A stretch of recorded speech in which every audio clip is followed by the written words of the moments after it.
আরে celebrity TikToker Dibu ভাই না ওইটা? আরে টিকটকের টুকাই সেলিব্রিটি দিবু ভাই আইছে। দিবু ভাই প্লিজ একটা সেলফি। দিবু ভাই ভিডিও অন করছি, একটু মুজরা করেন। দিবু ভাই আমার একটা অটোগ্রাফ দেন ভাই।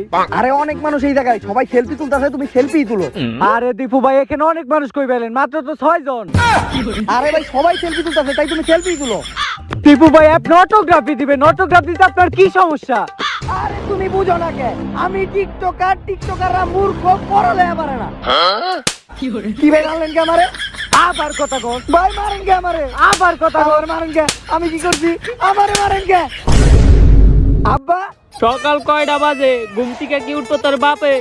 আব্বা আপনি তো ঘুম থেকে উঠছেনি। বাপের লগে মস্করা করো।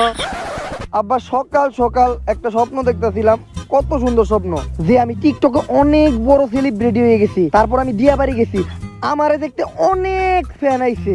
হ, আর তখনই তোরে 4-5 জন চড়াইছে। আব্বা আপনি জানলেন কেমনে?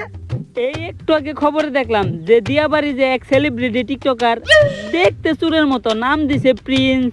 প্রিন্স আব্বা প্রিন্স মুমিনুল। হ হ হ, এই কি হইছে আব্বা? আমি তার বিগ ফ্যান। মাইর খাইছে। আর তুই এত সুন্দর বিছনা থেকে নিচে ঘুমাইতেছিস কে? আব্বা আমি একজন টিকটকার, বিছানায় তো সাধারণ মানুষ ঘুমায়, আমি যা করি সবই উনি। তোর মারে কইছিলাম সময় মতো তোরে পোলিও টিকাটা খাওয়াই নিতে, নইলে আজকে এই দিনটা দেখতে হইতো না। তোর জন্ম সময় তুই ছেলেকে একটা মূল্যবান অঙ্গ ছাড়া জন্ম নিছিলি। অনেকে আমার অনেক কথা কইছে, তাতে আমার কোনো দুঃখ লাগে নাই।